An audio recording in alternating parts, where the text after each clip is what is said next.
What is cooking, people? What is cooking on this scrumptious Monday night? After a long day of work, I'm home.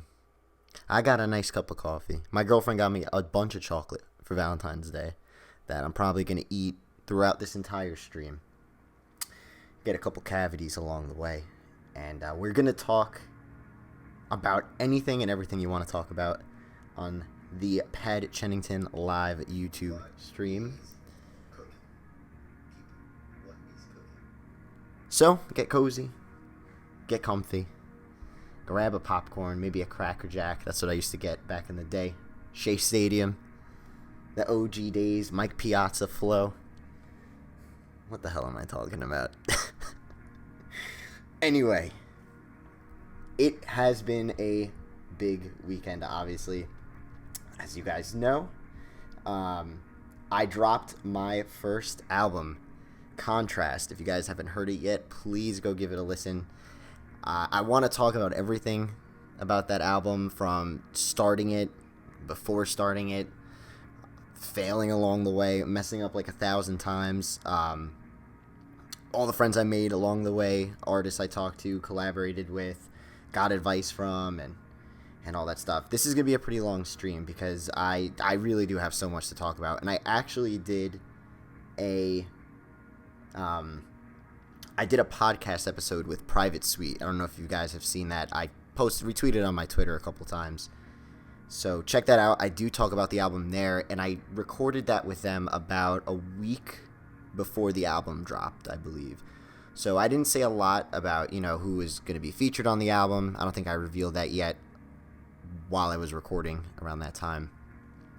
But I do give some solid information on just everything that was going on. But tonight, I really want to, answer questions if you guys want to say anything, and just really paint you the picture of this entire journey for me, because Contrast was really the first ever time I've truly dove into like digital music production. I used to, back in college, like bullshit with my roommate. We used to make like FL Studio beats with like the stock instruments that were on there, like 5 channels max, and didn't do anything, like no mixing or anything. It was just like we would just have fun and like drink, and he'd freestyle over them and stuff. It was a good time, but nothing ever serious. So this was really the first time. But let me say hi to everyone in the chat. What's going on, everyone? Power PCME, my boy. What's cooking, baby? How you doing?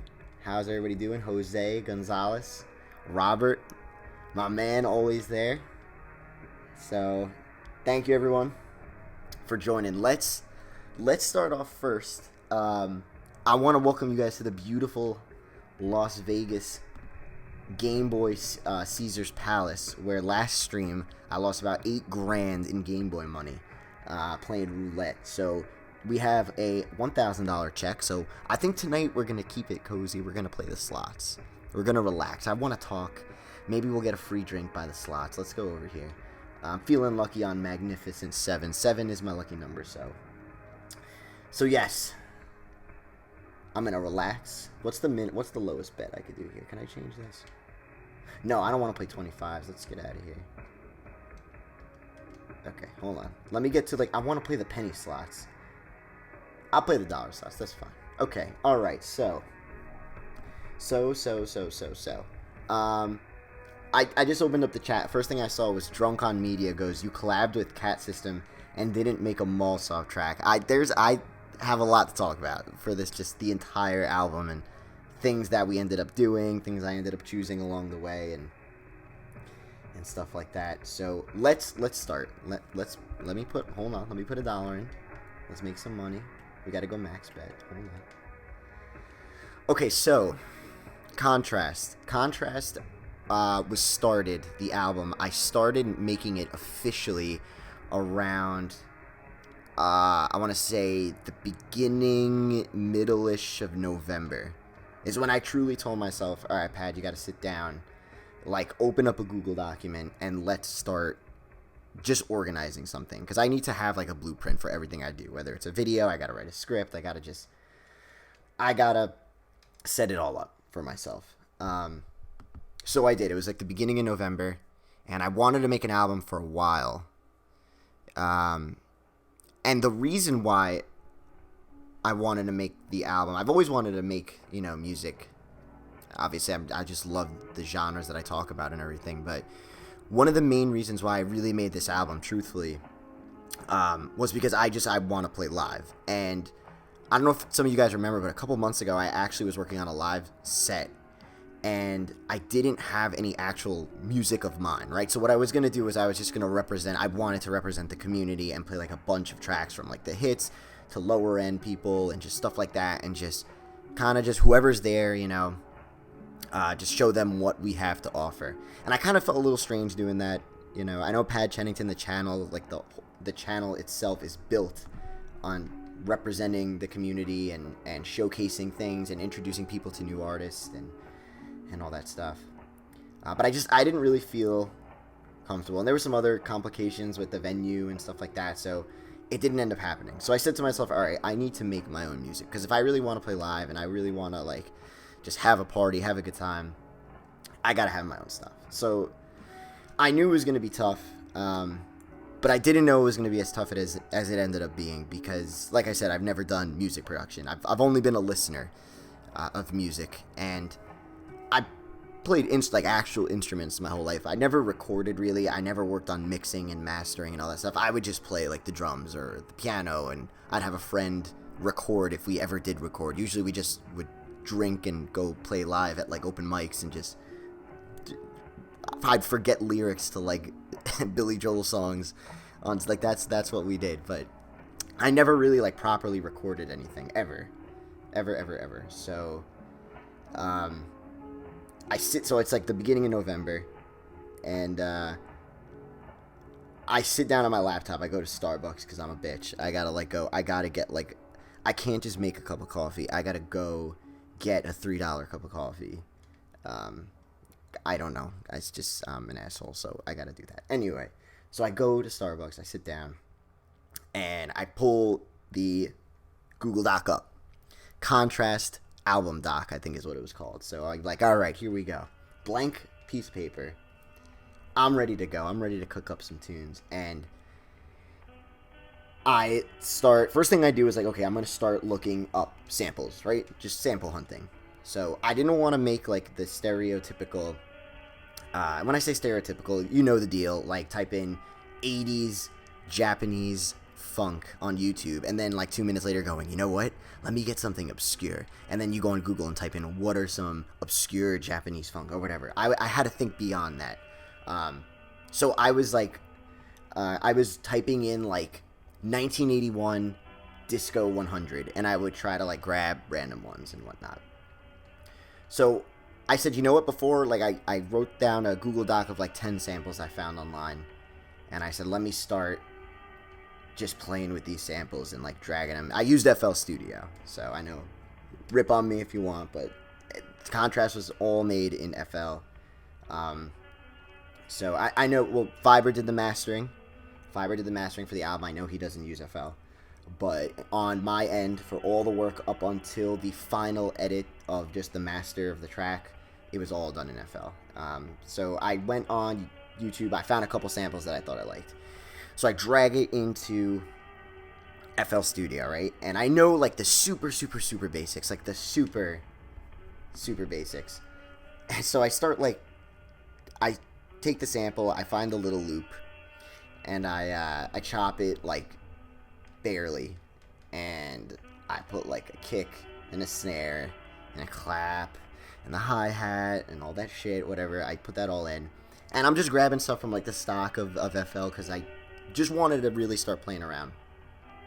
So I end up doing this for like a week to 2 weeks, and by like the middle of the second week, so now we're like all like middle November, late middle November, whatever, I started realizing like, shit, I have no idea what I'm doing, because like everything is so like the same sounding, and it just didn't sound good. Like what I would do is I would take what I had so far, and I would like go on Bandcamp and listen to like one artist I actually used a lot to like judge my sound off of. I actually listened to a lot of Conscious Thoughts. I don't know if you guys know Conscious Thoughts.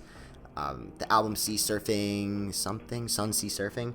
I always love the sound of that. I love the power that Conscious Thoughts kind of like just drove on that album. So I used that as like a reference. So I would go and listen. I would play my track a little bit, and then I would listen to that, and I'd be like, shit, this like just it doesn't sound anywhere as powerful. So then I started going on YouTube, and I started looking up like tutorials, basic tutorials, because I was just playing around at this point. And I watched that dude Ed. I think it's just Ed, right? I think that's his name. He's got like the 3-part Future Funk tutorial. That dude gave me like such a great start. Like watching those videos. If you guys ever want to make music, and you need a really good place to start, there's this guy. Just type in Future Funk tutorials. He has like part 1, part 2, part 3. One's like a mixing one, I think. One's drums and one's sampling. Check that out. Really good video. So that was a great start. So right off the bat, I first learned about side chaining for like the first real time in my life, which is funny because, like I was saying in the beginning of this whole thing, as Pat Chennington, I've always been a listener of music. I've always thought I knew what good music was because I was just judging off of my ears. I never made it, so I didn't know how much goes into actually getting it to sound that good. So I didn't know the terms. I didn't know all this crap. I would just, me, I'm Pat Chennington. I talk about what I feel when I hear an album and places I think of in my head and stuff like that. So like I realized like what side chaining is for the first time. And like for people who don't know in the chat, it's pretty much what the way I would describe it. I'm sure there's like a better explanation of it, but you could side chain one channel, so one instrument or sound, whatever, to another one, so that when that one plays, the other one dips. And you can control how long that dips for and how long it takes to come back in. So what that does is it provides room for that channel to breathe by letting the other one drop. So it gives it a little bit of a pivot, and it gives it space to do its thing. Oh my God, Ian, thank you, man.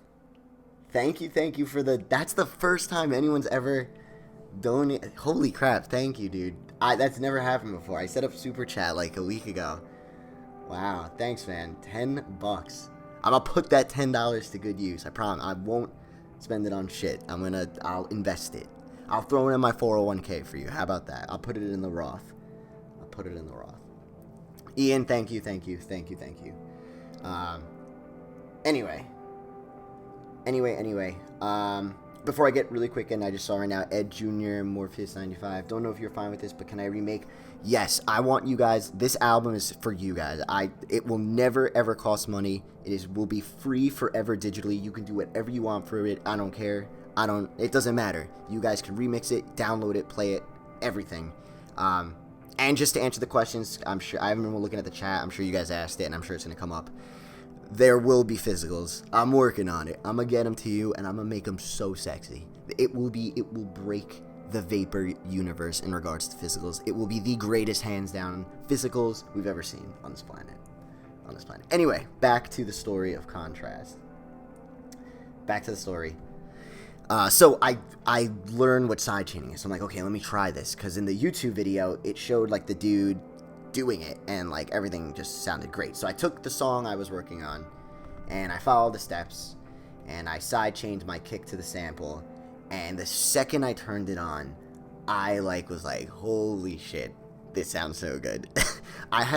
There was 8,000 times through the whole album process where I would just do a little thing that probably everyone does, but since this is really my first time doing it, it would happen. I'd literally lose my fucking shit. I'd go nuts. I'd be like, this is it. This is the next greatest album of all time. I'd be like, do you hear how good this kick drum sounds? And now remember, I haven't done anything. I haven't worked with any of the EQ. I just sidechained, and I was flipping out. I'm like, this is it. Contrast, next best thing, blah, blah, blah, blah, blah. Anyway, I learned sidechaining. I get it down, and I'm ready to be the next big producer. So I take the track I'm working on, I sidechain it, I start working with EQ, so I start learning EQing and stuff like that, and I'm working on a track, and I think it sounds pretty good. Now, during this whole time, I know I always wanted to, for this album, I wanted to get a couple features on it, because I love the community. I know a lot of times the community gets a bad rap with our Vaporwave and shit, but that's all surface level, and I really think there's so many just beautiful minds in this whole community that drive it, and passionate people, and you there's some awesome, unbelievable people. The first person I ever really collaborated with in just general as Pat Chennington was Cat System Corp, and he is hands down one of the nicest guys I've ever met.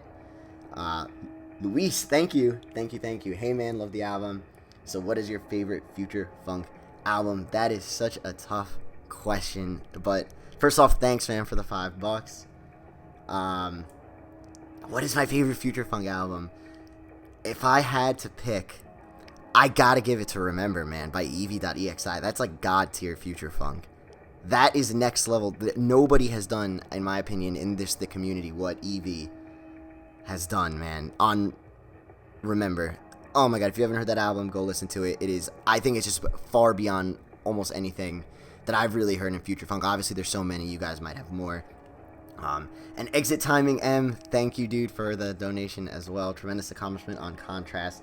Congratulations, Pad. Thanks, dude. Thank you so much.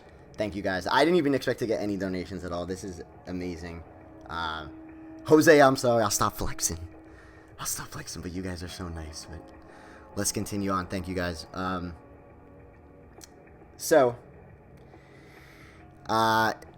Okay, so now I wanted to get collabs. Like, I wanted to work with other artists.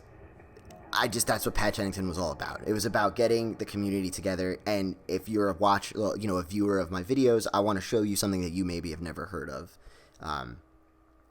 Even if you've never even listened to any Vaporwave before, like surface level stuff and just some more deeper cuts and whatnot. So I was like, okay, I'm going to start reaching out to artists, and I knew I wanted to work with Cat System Corp. So I had to hit up him. And now originally during Contrast's production, it was originally going to be a 12-track album, and it was originally going to be 6 future funk tracks and then 6 Vaporwave tracks. It was going to split right down the middle. But as I was making the album, I started realizing that I just had a more natural attraction towards the future funk disco side of things. I wanted to go towards that route, and I was making some Vaporwave tracks. I was kind of having trouble, actually. I'm just naturally more, like I said, just like attracted to a disco sound, so I was finding myself making those tracks better. And I'm not saying I'm never going to do Vaporwave tracks, because I love a challenge, and I'm definitely going to do it. But I started telling myself, you know what, don't force out Vaporwave if you don't think it's going to sound right on the album. So I kind of let it rest. But I did still want to get some features on there, and people who kind of just primarily make Vaporwave. So I know Cat System Corp was a Vaporwave dude, primarily Mallsoft. So I reached out to him, and I told him, I said, I want you on this album, but I want to make sure, holy crap, $50. Thank you, dude. Oh my god. Here's to what is and what can be. Feed the creators. Thanks, man. That's crap. I'm like sweating. Holy crap. Thank you, dude. I wish I could give you some beer through the mic, man. Like, I wish I could pour beer and it goes through the mic and comes out the speakers. Wow, thank you. Thank you. Okay, so my heart's racing. Oh my god. Horsey noodles, baby. I know I'm saying it. Whew. I'm sweating. I'm sweating bullets. Okay. So, Cat System Corp is Mallsoft, and I knew that going in, and I told him, I said, listen, I don't want you to have any limitations on this, and I don't want you to have to live up to your name. Like, I don't care what you've put out, I don't care what like people label you as, I don't care what sound you've established. I want this album to be a complete opportunity for you to just lose your mind, because in my case, this was my first time making music. I had no idea what I was doing, and I knew the end result. I was eventually going to get to something great. I just believe in myself with everything I do, and I've always been that way in my life. So I believed in myself, and I knew it was going to happen, but I knew I was going on like a crazy crash course because I had no idea what I was doing. So I told Corp, I was like, hey, I want you to make sure you have no idea what you're doing too. Just go into this and do whatever you want. So he was really the first one I got on board. So I had my Vaporwave guy. That was one of the guys I had. Then I reached out to other people. I've been like friends with Barb Walters in the community. If you guys don't know who Barb is, pretty solid future funk artist. He released Reconnect on Business Casual. Highly recommend you check it out. solid chops, good stuff. He's a cool dude. And he's like the only guy in the community that I think I've ever talked to about UFC and MMA. We're like big MMA dudes, so it's cool having him as a friend. But I reached out to him and I said, hey man, I am making an album. I would love to have you on it. Do this thing with me, man. Like, get on this with me. And he was 100% down. He was like, yeah, just let me know when you're ready. So I was like, cool. There we go. Right there. We got 2. So I had a lot of like future funk disco tracks brewing. I had like 3 or 4. So I said, like, let me just get one that I'm already working on so I can get this to him, because I wanted the album to be done by the last week of January so I could do the mastering process for the first 2 weeks of February and have it out by the middle of February. I have this whole plan that I'm trying to do this year. Like I said, I'm trying to play live is the bottom line. But I wanted to get this album out as soon as possible. And I didn't want to procrastinate. I didn't want to give myself too much time because then I would get lazy and stuff like that. I wanted to give myself like 90 fucking days. And I was just going to crank this album out. I was going to learn how to do it. No bullshit. Like, I was going to sit down and learn.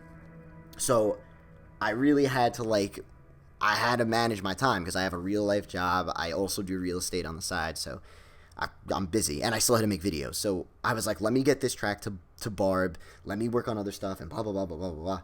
So I'm like running around all over the place. So I get the track to Barb. Right now, at this point, remember, your boy learned side chaining. So I think I'm a freak. I think I'm a beast at producing music. I think I'm so good. No one's got anything on me. So I send this track to Barb. And I told him, I said, dude, I want you to rip me apart. Like, if it's bad, blah, blah, blah. But I told him, I was like, I want to get you on this track because we both have this love for, like, old French house. And we wanted to make a track dedicated to Cry No More, which is that French house label. And more of, like, an anthem track. If you guys have ever heard So Much Love to Give by DJ Falcon and Thomas Bangalter, it's like an 8-minute-long anthem of, like, the same vocal lead. But it's so beautiful, and I wanted to make something like that for the album. So I told him, he understood the vision. He was like, let's do it. I'm like, let's do it. Let's go. I send him the track. And he gets back to me in like 4 hours or something like that. And he goes, really quick, before I keep going, Miguel, thanks man for the donation. Hey, congrats on the whole album. A total bop and shows great future funk potential. Hope to do more pro photography for you and for your line. Thanks, dog. I love the pictures you took of the shirt. I got some more clothing coming out. I'm definitely going to do something for contrast. And you know I'm always going to do collabs with artists. The Death Dynamic Shroud one is going to be fucking tough to top because DDS is just, they're awesome. I want to talk about that too in the stream, actually. I'll talk about that later. The Death Dynamic Shroud clothing collaboration was wild. From my perspective, like making the stuff, because they gave me access to all the files that they would use for the album, so I had access to literally the original artwork, so I was able to move around the layers and see what pieces of art didn't make it to the final cut. Crazy, crazy, crazy. Anything. Anyway. I'm like losing track here. So Barb gets back to me with the track that I sent him that I wanted him to get on. And he just went off on me, and I was like, holy crap. It was a good and a bad thing. It was a good thing because like I said, I wanted to kind of just get ripped apart. I needed the constructive criticism and stuff like that. And I needed to learn. I didn't know what I was doing. He's made an album before, so let me learn. Like, teach me how to do this stuff. And I wanted to work with artists who were going to do that and not just kind of be like, oh, it's good. You know, like, just kill me on it, please. And the bad thing was there's a lot of things wrong with it. And he, like, really, like, dug into what I did. And he was like, this is off. The sample was really poor quality. You could literally hear the vinyl fuzz. You don't want to be working with samples that do that. Your lows are bleeding into other lows, so the track's sounding muddy at the low. All this stuff, and like things weren't lined up, and this and that. And I was like, oh my god. So now I'm saying to myself, like, I really do got so much work to do. So I'm like, okay, let me take a breather, whatever. Let me just look at what's going on in just the timeline. So now it's like the end of November. I needed the album to be done by the end of January. So I have 2 months. I've never done music production before, and I was not going to miss that date. So I said, all right, like, clearly I have a lot more learning to do. So this is where everything got kind of crazy, because what I ended up doing was I ended up going back into FL Studio, and I talk about this on the Private Suite podcast about what ended up happening next. I actually scrapped everything I worked up on until that point. And I'm not saying it was like anything crazy good, obviously. Like I said, it was just super basic at that point. Like I didn't do any like real work on it because I didn't know anything about mixing and working with EQs and effects and filters and automation clip. I didn't know anything about any of those things. So I was just like layering sounds on top of each other without like even mixing the volumes for them. But when you work on something for so long, like I would sit there and work on these tracks for so long at this point, and I didn't know what was good and what was not, because I've always been a listener my whole life. I've never been a maker of the music. So you start getting delusional. I'm sure a lot of you guys who make music get that too, right? Like you're making a track and you could be working on it for like 3 hours straight, and then you're like, this sounds amazing. And you walk away for 5 minutes to go get like a glass of chocolate milk. Maybe I'm the only one who gets a glass of chocolate milk. But hey, I come back and I listen to it and I'm like, this is horrible. This is horrible. So that's what would end up happening. So I decided to scrap everything I had up until that point. Because I told myself, you know what? If you don't think it's good, just get a fresh start. You learned all this new stuff now. Barb basically painted me like a list of things I should look out for in this track that I sent him. And it was the problems with all the other tracks as well. So I wanted to... I used that as like a checklist almost. I told Barb about that, but I really would go back to his like DM tweet about everything I messed up, and I would kind of look at that as a reference, like a checklist for all the other tracks I was working on. Pinker, chocolate milk is god tier, buddy. It's god tier. The Nesquik powder, none of that chocolate syrup stuff. That stuff gives you stomach aches. You need the powder. You need the cocoa. You put that. Oh, that's what's up. Anyway. So I scrap everything. And I was like, I didn't like the samples really I was working with. And I told myself, I gotta find new samples. So I started going on YouTube again, and I started looking up samples, and like nothing. I'm like, nothing's clicking. Like I start finding stuff that people have used already, and I'm like, shit, like I'm so screwed. So then I remembered two things. I remembered one, I'm Pat Chennington, and I have a shit ton of records. Like I know you guys haven't seen, like, remember the old green and yellow record cabinets? All that stuff is in storage. I sold the record cabinets, the classic green and yellow. I do miss them, but I still have all the records. They're just in storage right now because I'm like in between moving in a way. So I knew I had a ton of records. And the other thing I remember was I watched this Jay Dilla documentary once, and the way Jay Dilla, for you guys, whoever doesn't know who Jay Dilla is, he's like a legendary hip hop producer, who really like revolutionized the style, that like soul chopping style. Not that he was like the first, but he made it like really just awesome. But in this documentary, the way Jay Dilla would find samples was he would go to record shops and go to like the back and the crates and like the leftovers. And all he would do is he would just search for album art on records that he thought looked cool. And it didn't matter if he knew who it was or what it was or anything like that. He would take that and he would sample off of that. So I was like, let me try the same, because I have a ton of stuff, and I had a ton of disco. I had all my dad's old records from garage sales, just like a ton of records and everything like that. So I went like searching through all my crates of records, and I found a bunch of stuff that looked cool, just like album art that looked cool, whatever, and I put in my record player, and I ended up finding some samples. So like 90% of the samples that I used on Contrast I got from records that I just had in bins in the basement. Like it was all from there. So I kind of got a fresh start.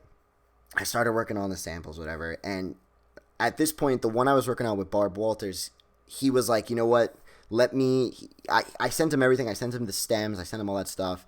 He found a better high quality version of the sample, so he was like, let me just work on this for now, do your thing. I was like, okay, that's cool. So he had my stems, he had this, he knew the vision, and I was letting him work on that so he could deal with that. So I also wanted to make sure whoever I was getting as a feature, I wanted to make sure I got them my part of the song so they could work on that while I work on the others, so we could all meet by around the end of January so we could start the mastering process. I didn't want to work on my solo tracks first because I wanted to make sure all the features I got were covered. So that's when I started reaching out to other artists, and that's when I got Evie.exi. Me and Evie are tight, and he was like on board right away, and I was stoked to have him because, like I said, he's just a beast. Listen to his stuff. No one's stuff in Future Funk sounds like him.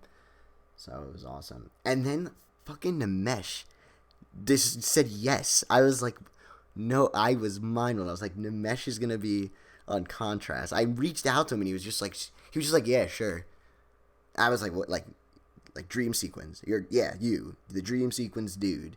You're gonna work with me. I've never made an album before, and he was like, yeah. So I was like, that's dope. That's dope. So I started working on their stuff first, and let's talk about oh my god, the Nimesh track. The Nimesh track. So the Nimesh track actually started off Absorb. It started off as a mistake. I was working on a Future Funk track with a disco sample. This thing was the farthest thing from what Absorb sounds like now on the album. It was like super, just like upbeat, high energy, all that stuff. And it was like just really bad sounding. And this was after I did like the whole restart. So like I just scrapped everything I did. But I just opened this file. I was just playing around with it, whatever. And I like clicked the sample on the mix board or whatever. And it said like you could load sample. So I had all my chops and everything set up. Like it was a full song. It was done. So I had the sample all chopped up, but I could load another sample into that file that was chopped up. So I was like, that'd be kind of interesting. Like, what if I load a random song and it'll just load like into the sample chop? So like the song will be chopped up already from what I previously did. So I tried that, and I like picked another random song that I kind of just found from my records, and I thought it fit like so well, and I was like, this sounds great. And with Nimesh, I wanted to do like a gritty, dirty, rumbling track on the album, something different from the rest. Like I really wanted to make something different, like a middle point of the album. And that was going to originally be the transition piece from the Future Funk side to the Vaporwave side, but it ended up just being, just the middle heavy track like that. So I got that track, I worked on it, I really liked the way it came out on my end, and I sent it to him, and I said, look, like my vision with this track is, like I just told you guys, I want it to be gritty, dirty, I want the bass I want that kick drum to just like pounce in your ears, I want it to be so loud, kind of like Mr. Wazo, dirty, creepy, like that, So he was like, I got you. So he works on his stuff. He ends up getting it back to me. And it was pretty much structure-wise, drum-wise, everything was almost the same. He kept the entire integrity of the track. And, like, I did a lot of, like, for that track, I wanted to, like, just pitch shift every measure almost. Like, every other measure or beat, I kind of, like, shifted the pitch up or the speed up or down or whatever. And I thought it made this, like, cool little, like, up and down roller coaster of a vibe. And he like did that, sent it back to me. It almost sounded exactly like how I originally added it, but he put like a ton of mixing into it. He put all those commercial samples, and he also added some like delay effects, and it sounded really cool. So that one was done. Then the Corp one, he didn't want to do a Malsoft track, and I was kind of happy he didn't want to do a Malsoft track because I told him just do whatever you want, and sent him that one. He chopped that one up pretty well, sent it back, so that one was good. And then the Eevee one, oh my god, the Eevee one. There he is right there. Ed, I was just talking about you, buddy. Your tutorials gave birth to this entire album. That was the first step of working on this whole damn thing, was watching your tutorials. So thank you, dude. So the Eevee track was definitely the one that was just chopped up way beyond what I sent him. And he really like took over control of this track, which I was like really happy it ended up being that way. And the first time he sent it to me back, he put like so many phasers on it. Obviously you could hear it in the album, but the first time he sent it to me back, it was like way more powerful. You could barely hear the sample. So we actually ended up like deciding, all right, let's like lower the phasers by like 50% to let that horn sample breathe in there. So that was that one. He like destroyed that one. And then along the way, I just was working on mine. Then around like December is when I really started talking to Fiverr about doing the mastering, because I just did his vinyl review around December or something like that. And we were talking I did his record review, and I knew he was just like incredible at producing music. All his stuff sounds amazing. So we ended up talking, and we ended up, working out that he would do the mastering for the tracks. So I told him, all right, I'm gonna get you the tracks by the first day of February, and long story short, it ended up happening. I pretty much, like I said, I threw everything away. I grabbed samples from records, and I just watched tutorials. I worked with other artists, learned from them, asked them all these like stupid questions 1,000 times. I must have asked Fiverr the same question about a sub bass like 8 times. This poor man. But I ended up learning a lot. I still have a ton to learn. Still have a ton to learn. But I ended up getting him all the tracks around the first week of February, and Fiverr just went to work. He mastered the tracks in like 3 days. And like, I have a job. He still goes to school. He goes to college, so he had class. But he ended up doing all that crap, which was great. Like, he just knocked it out. And he got it back to me. And he did mixing for 2 tracks, I believe. He did mixing for Babe, the first track, and he also did mixing for Alleyway Sluggers. But yeah, the dude murdered it. And that is pretty much it. Then the album came out, and that's that. Now, like, physicals, I'm going to release stuff. It's coming. I'm working on it. Don't worry. It's coming out. And future projects, I already want to start working on, like, more music. But I did the record to really get a live set. Like, I want to play live more than anything and bring other artists together. So I finally have an album to play with. You know, like, I got music to play with live now, but I do want to work on some more stuff. I have 2 more projects of music I'm going to be working on this year. One is another short EP of just really heavy disco chops. And then the other one is going to be all live instrumentation. Me and my buddy are going to record everything in a studio. And I got some plans to make like kind of like a Vaporwave band, working with some artists on that. So you guys will find out about that soon. But like, we're going to do all the live instruments, and then I'm going to let them, like, you know, do whatever they want to it. And then we'll go back and forth and see what we end up getting. And then we'll drive that out. But that's pretty much the story of Contrast. It was 90 days of just not knowing how to make music. Like, to sum it all up, it was 90 days of not knowing how to make music for like a month. Just totally starting over. Annoying every artist I worked with for just advice and tips and stuff like that. And just, we were, you know, they would teach me things and stuff like that. It was great. And it was just like, it was an awesome representation of just this entire community in general. Because you could really reach out to any artist. You know, I say this all the time. If you like someone's music and you message them and just say, like, hey, I really like your sound, and what did you do to get that, and whatnot. Like, we're still such a small community that as an artist, when you hear that, it's like amazing. Like, they'll reach out right back to you. They'd be more than happy to work with you. I can't really see anyone being like that big of an asshole and being like, no, I don't have time for you. Everyone's like really willing to help each other out. You know, the people who really are taking the sounds from the genre seriously and want to make something beyond everything we've made up until this day so far, and just evolve the music and the community and all that stuff. But anyway, let me go back to the chat, because all I keep seeing is anime is gay, and Pad, do you like anime?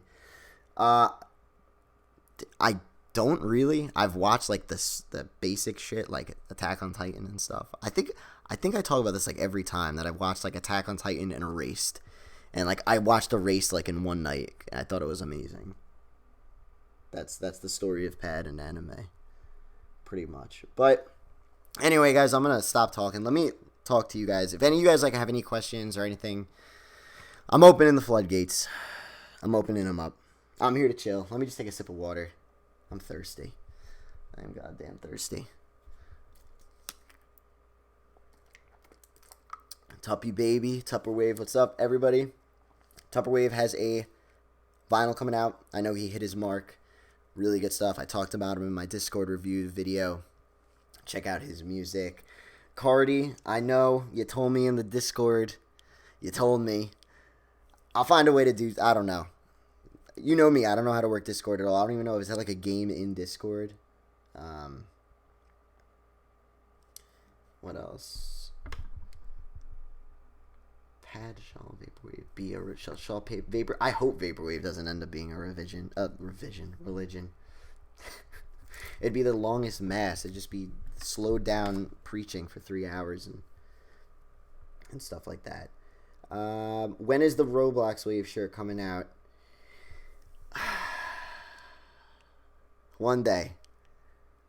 You son of a bitch. One day it's going to come out. Will there be a CD release of Contrast? I think so. I think I want to kind of do like a whole CD, cassette, vinyl, you know, like a one-time release. The digital will always be free, but I think it'd be cool to have a physical line. A Hero, what's going on, man? What is cracking?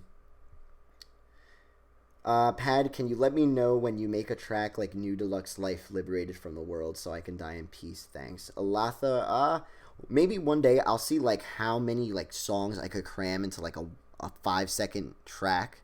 Like how many sounds I could just put, and I'll just repeat that 5-second sound like 1,000 times, and I'll give that to you. So, Ricky Savage, what's up, Ricky? Where are you touring? Hold on, I gotta scroll up. Where are you touring? As of right now, there's no set concrete plans. I'm on the East Coast, obviously, so I'm gonna, in the beginning, look at like New York and New Jersey, Pennsylvania, stuff like that. But I'm really down for anything. You know, if any artists want to do anything, and like maybe we can get something going. But I want to tour. Like I want to.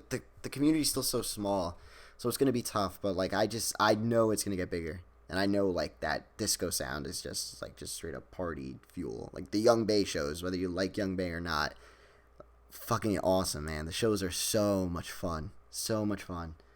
So, I'm going to be doing everything I can to tour. I had friends in production who put a lot of emphasis on playing their work on different sound system sources. How do you prefer to play Contrast?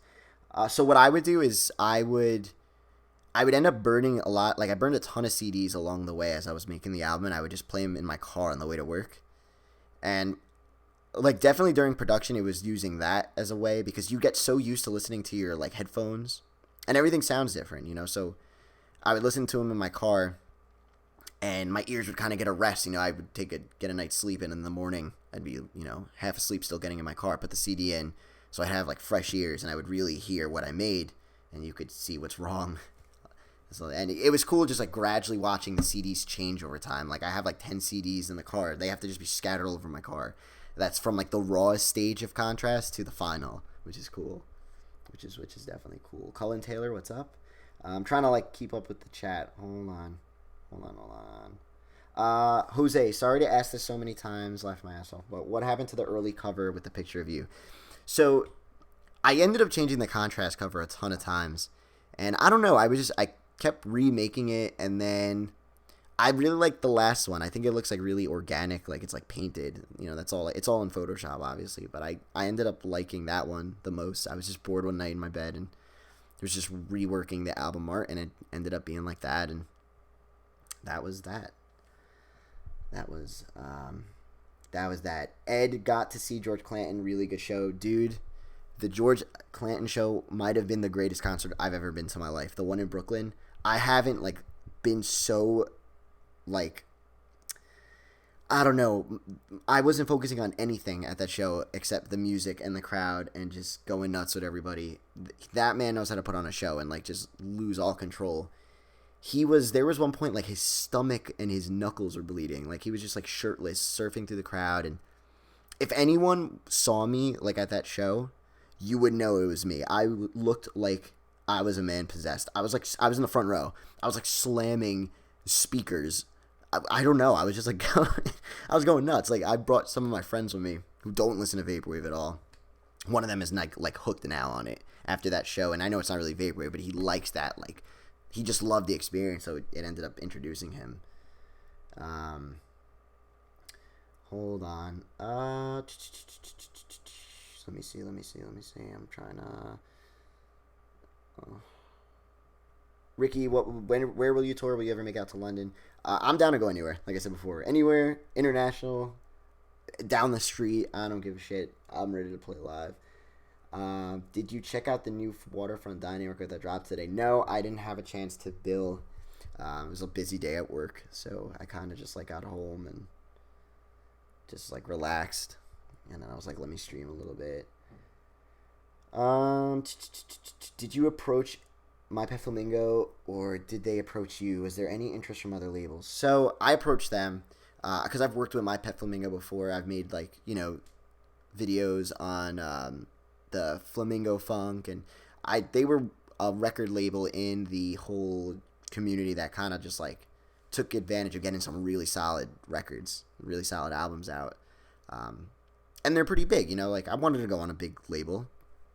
I want to get some exposure on my album, so I was like, let me reach out to some big labels. And within the community, My Pet Flamingo is pretty solid.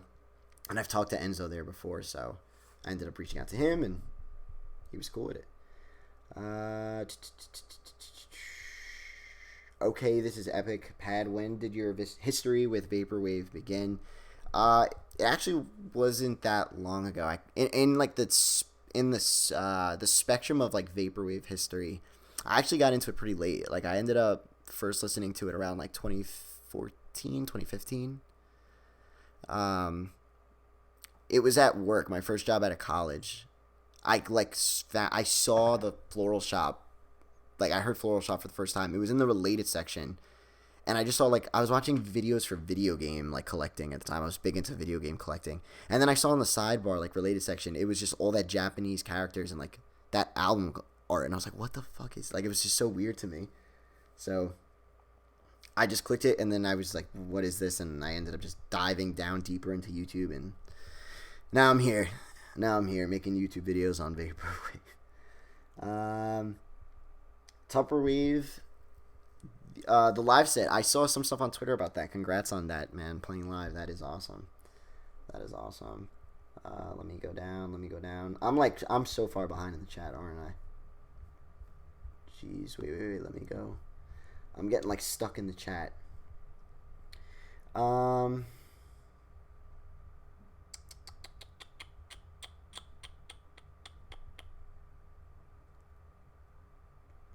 Would you ever want to collab with 18 Karat Affair, St. Pepsi, or any other classic artist? The court feature is dope as fuck. Yeah, I'm down to collab with anyone. So, there was some people I was gonna work with on this album as well, but I decided to cut the track list a little short, and I'm gonna be doing work with them. And they were definitely more on the traditional Vaporwave side of artists. So, one guy was a legend, and I told him you gotta wait a little bit because I just can't squeeze you in on this album. Just kind of felt weird saying that to him because he's I don't want to reveal it because it's a surprise when I eventually do drop that little Vaporwave project that I do want to get to. So,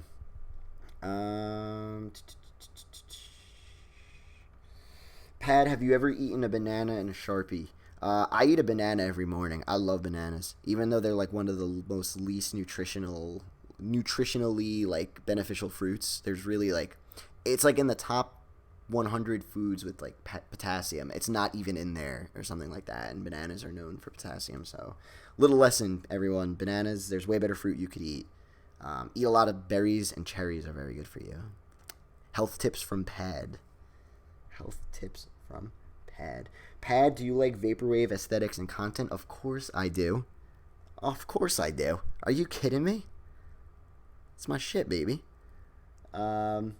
What did you use to make this album, Monica? I just used FL Studio.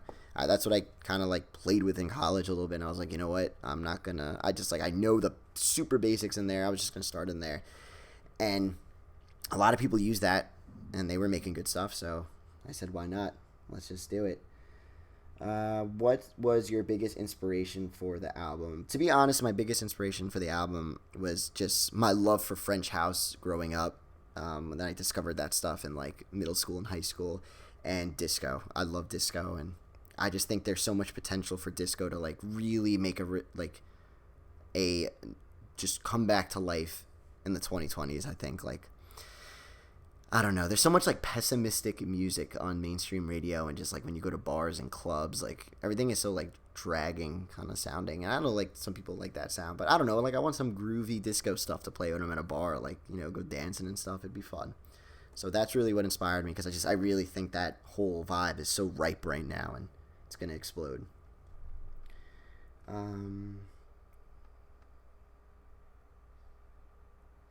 Zico, Pad, since when you gonna drop health tips from Pad? If you guys ever want health tips, man, ask your boy. Problem with Pad Chennington is he's like a switch, right? Like, for 1 hour, you could ask my friends. I'll go on a water fast, right, for like an hour. Like, I'll like do the most like insane health stuff, and then the next hour, I get like a coconut donut from Dunkin' Donuts.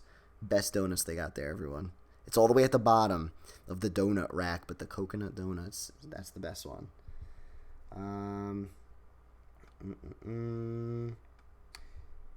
Ever gonna upgrade from Game Boy streams? Would love to see you do something else. I would love to see me do something else also. I have the Game Boy player for the GameCube, and it's like already hooked up to my my desk for my computer, so it's just easy to stream this stuff. Plus, I really talk more on the streams. I don't really play the game. Like, I don't think I've spun this slot machine in like an hour. But I think I'm just gonna find a way to hook up my Xbox One and just stream from there. So we'll do that. I will do that.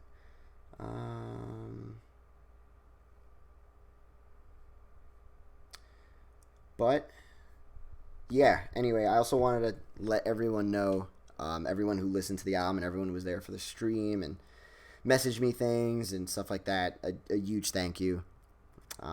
It really meant a lot that you guys heard it and listened to it. Something that I made, I would have never thought, like, you know, people like Cobalt Road, like artists I listen to all the time, were in the stream listening to it, and like artists I listen, like Nimesh, like I would have never thought in like 2016 or when I was first starting to make this channel that I would ever have an opportunity to work with him, which is insane.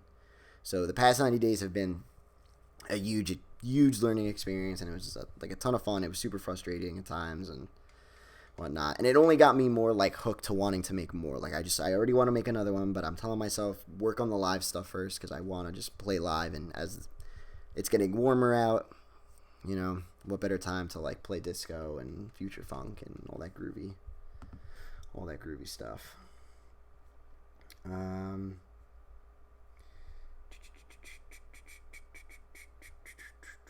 Pad, did you sub to PewDiePie? Yeah, I subbed to PewDiePie. I love PewDiePie. PewDiePie is great. I watch them a lot. Have you ever considered making any Vapor Trap tracks? Yeah, I definitely would make one on the like next Vaporwave-esque project I would work on. I definitely would do that.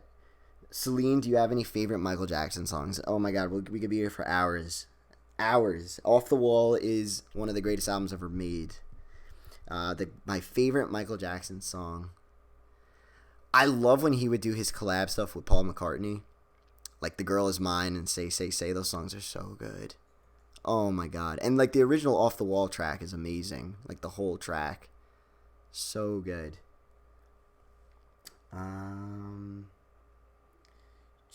Sequel to album. I don't know if I would make like a direct sequel. It's so early to say too. Everyone's working on remixes right now, which I don't know if you guys have seen on my Twitter. A bunch of people are doing remixes for the album. So that's going to be awesome to hear. That'll be awesome. Maybe I'll do like a live stream for that. Like I'll listen to the entire remix album with you guys. We'll do it live on here. That's a good idea. I like that. Let's do that.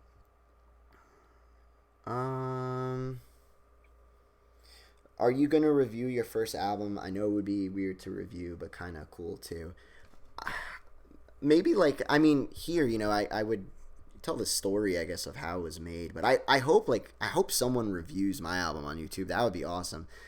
If like if Anthony Fantano, I'm not saying like a straight up review, obviously, because he reviews, you know, more popular stuff and whatnot. I'm not saying Contrast ain't gonna get popular, but it would be cool to even be featured on like that segment that he like just grabs people's stuff that they submit to him or stuff like that. But I don't know.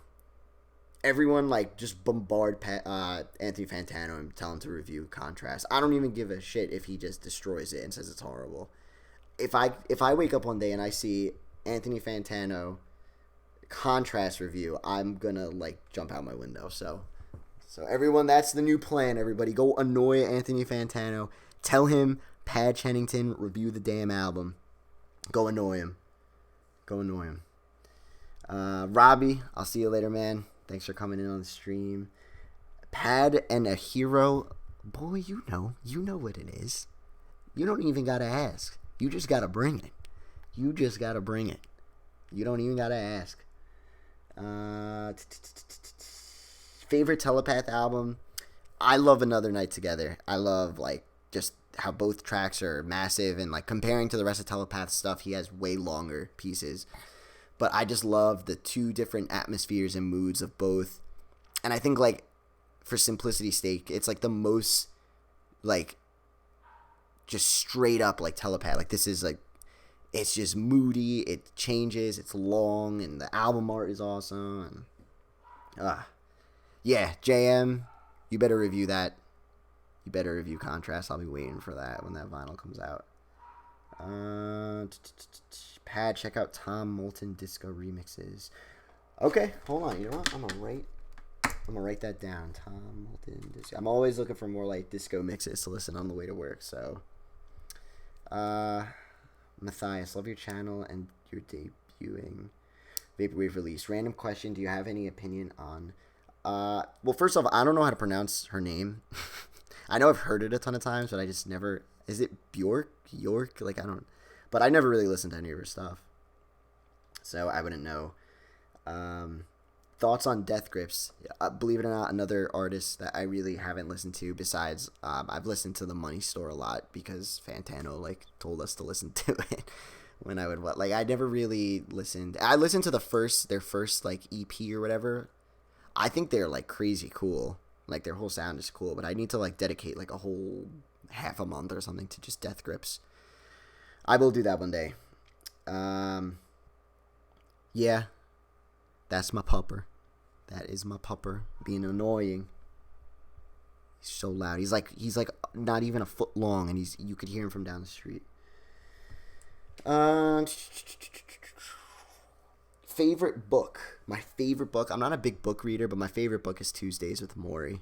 I remember reading that in school, and then like I just obviously didn't care about it. You know, I was in school, and I read it in like 7th grade, and that was the year Brawl came out. So like fuck books, Smash Brawl came out. But I ended up rereading it like in college, and then I read that book like almost every year, like once a year. When I go on like vacation, me and my girlfriend like take a vacation every year, and I'll read that book. So, not a big book guy, but if you have any recommendations on books, definitely throw them over, because I'm always trying to do different things and different hobbies. A hero, honestly, like I told everyone else that I was collabing with, you know, I don't want anyone to ever feel like they have some sort of like standard they have to live up to because they've only made this kind of music and I've only made this kind of music. Like, who gives a shit? We'll do whatever. We can make a, I don't know, we'll make a rap album. We'll do whatever. What time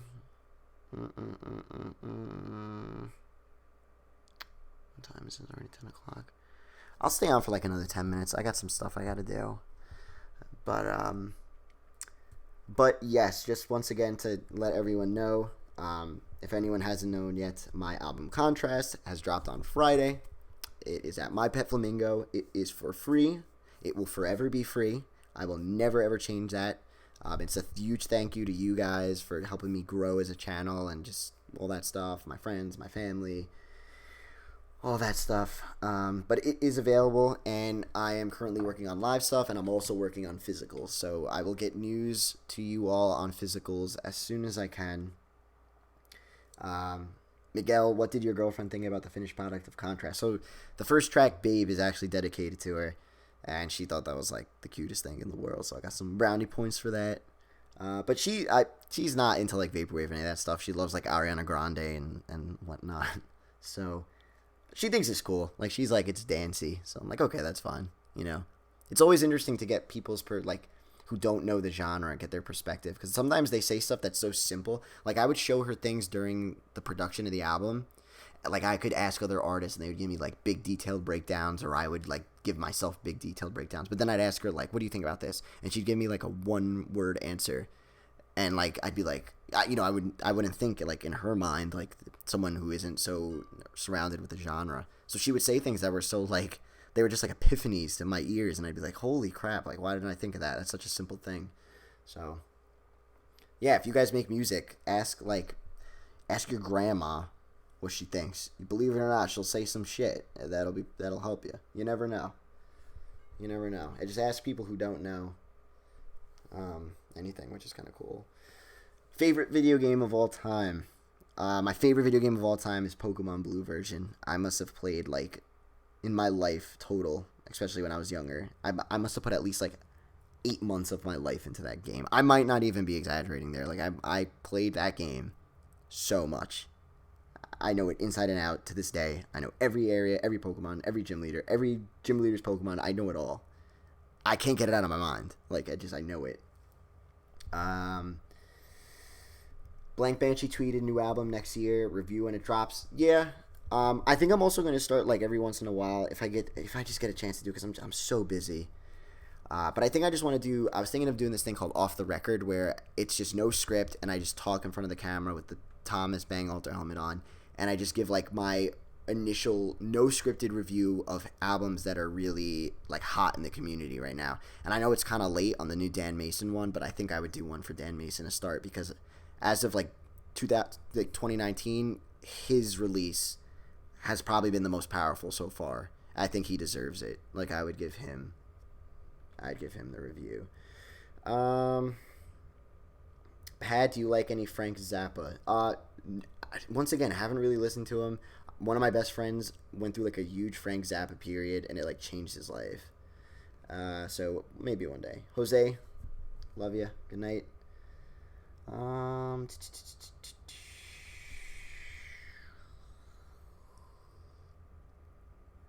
Sorry, there's a lot. But what video editing software do you use? I only have access to free editors. I use Premiere Pro. I do graphic design, like, for a living, so I kind of, like, you could ask people in my Discord. I don't know what the hell I'm doing with Discord. I'm so bad with computers. But when it comes to, like, Adobe Creative Suite and, like, the Creative Cloud, I know all those programs inside and out, because it's just, like, what I do for my job. So, yeah. That's what I use, Premiere Pro. I don't even use After Effects or whatever it's called. Any hints on new guests possibly starring next on the pad? So I have a huge guest coming up. Huge guest in the works. I have a couple, but the next one, or second to next, is, like, when I found out that I had a chance of interviewing this guy, I lost it, because this guy is, like, one of my musical idols, and he is a super reclusive guy. Not really, like, I'm not gonna say he's not, like, I don't know. You'll see. I can't give anything away, but, like, to many people, they'll be like, holy shit, he's doing an interview. Like, I don't think he's ever done an interview before, like, anything. And he's been around for a long time, so, long time. Pad, what are your thoughts on King Gizzard and the Lizard Wizard? Once again, another fucking band, man, that I've never listened to. I know they drop, like, their albums and anyone can press vinyl of them, right? I think that's the thing. So I always see them popping up, but I just never ever listen. Henry, I peeped you through the crowd at Elsewhere on that fine Saturday night last month. Yeah, you could ask Henry. If he saw me, I looked like I was, like, a test experiment, just, like, losing its mind. I was going nuts at the George Clinton concert. I think there was one part in the show where it was, like, towards the last song, and George Clinton went into the crowd, into, like, the mosh pit, and I told my buddy, I was like, go to the middle, because we had the front row, and I didn't want to lose it. I didn't want to lose our spot, but I knew the show was ending, so I was like, let's just go out with a bang. So I just, like, run into the middle, and it was, like, madness, and just a huge wave of people did the same thing, so a lot of us fell. I literally fell onto George Clinton. Like, the microphone hit me in the head. It was amazing. It was, like, I, like, blacked out for, like, just that whole experience of running into the middle, falling, getting picked up. It was, like, 30 seconds of just, like, a blur. It was awesome. It was awesome. Absolutely awesome.